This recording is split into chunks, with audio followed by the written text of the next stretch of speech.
Municipality ఎన్నికల్లో కాంగ్రెస్ కు CM Revanth స్పష్టమైన గైడ్ లైన్స్ ఇచ్చారు. ఎన్నికలు అయ్యేంత వరకు మంత్రులు జిల్లాల్లోనే ఉండాలని ఆదేశించారు సీఎం. సర్వేల్లో వెనుకబడిన మున్సిపాలిటీలపై రివ్యూ చేశారు ముఖ్యమంత్రి. అక్కడ వెంటనే రిపేర్ వర్క్ మొదలు పెట్టాలని సూచించారు. రెబల్స్ బెడద లేకపోయినా అసంతృప్తుల్ని బుజ్జగించాలి అన్నారు సీఎం.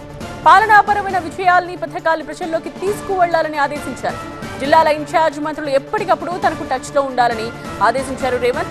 అలాగే మున్సిపాలిటీల్లో పరిస్థితులపై తనకు రోజువారీ రిపోర్ట్స్ కూడా ఇవ్వాలన్నారు సీఎం రేవంత్.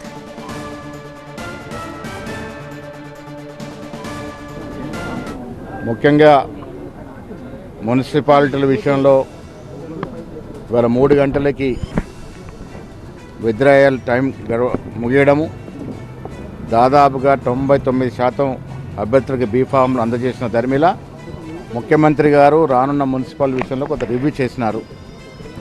వారి వద్దున్న సమాచారం, మేమిచ్చిన సమాచారం ప్రకారం ఇవాళ సమాచారం దాదాపు 90% మున్సిపాలిటీలు కాంగ్రెస్ పార్టీ గెలుచుకుంటా ఉంది.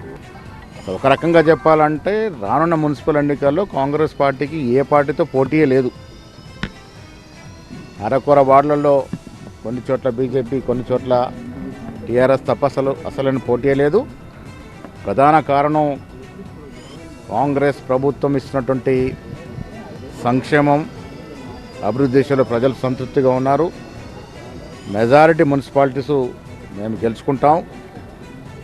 రేపటి నుంచి ఇన్ఛార్జ్ మంత్రులు వారికి ఇచ్చినటువంటి పార్లమెంటు నియోజకవర్గాల్లో అక్కడ నాయకత్వంతో కోఆర్డినేట్ చేసుకుంటూ ఎన్నికలు సజావుగా జరిగే విధంగా ప్రజలకి మనం ఇస్తున్న సంక్షేమాన్ని వివరిస్తూ, అభివృద్ధిని వివరిస్తూ ఎన్నికల్లో గెలిచే పరిస్థితుల గురించి సీఎం గారు వివరించినారు.